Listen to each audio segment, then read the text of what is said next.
ജീവിതത്തിൽ വളരെ പരിശീലനതനായി മമ്രയുടെ തോപ്പിലിരിക്കുന്ന അബ്രഹാമിന് ദൈവം പ്രത്യക്ഷമാകുന്നത് നമുക്ക് കാണാൻ കഴിയുന്നുണ്ട്.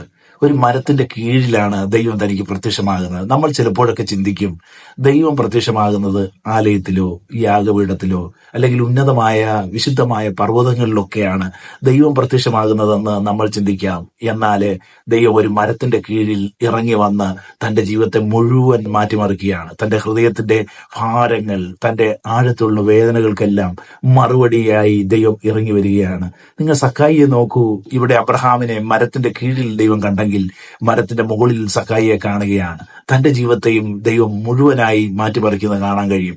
ദൈവം ഇറങ്ങി നമ്മുടെ ജീവിതത്തിലേക്ക് വന്നാൽ, നമ്മുടെ ഭവനത്തിലേക്ക് വന്നാൽ, നാം മരത്തിന്റെ കീഴിൽ ഇരുന്നാലും, നാം ചെറ്റപ്പുരയിൽ ഇരുന്നാലും, നമ്മൾ നിസ്സാരമായിട്ടുള്ള സ്ഥലങ്ങളിലും, ആരും പരിഗണിക്കാത്ത സ്ഥലങ്ങളിൽ നാം ജീവിച്ചാലും അവിടെയൊക്കെ മാറ്റം വരുത്തുവാൻ ദൈവത്തിന് കഴിയുമെന്നുള്ളതാണ്. നമ്മുടെ ജീവിതത്തിലേക്ക്, നമ്മുടെ ഭവനത്തിലേക്ക്, നമ്മളായിരിക്കുന്ന സ്ഥലത്തിലേക്ക് ദൈവം ഇറങ്ങി വരട്ടെ. നമ്മുടെ ജീവിതം മുഴുവൻ രൂപാന്തരപ്പെടുമെന്നുള്ളതാണ്.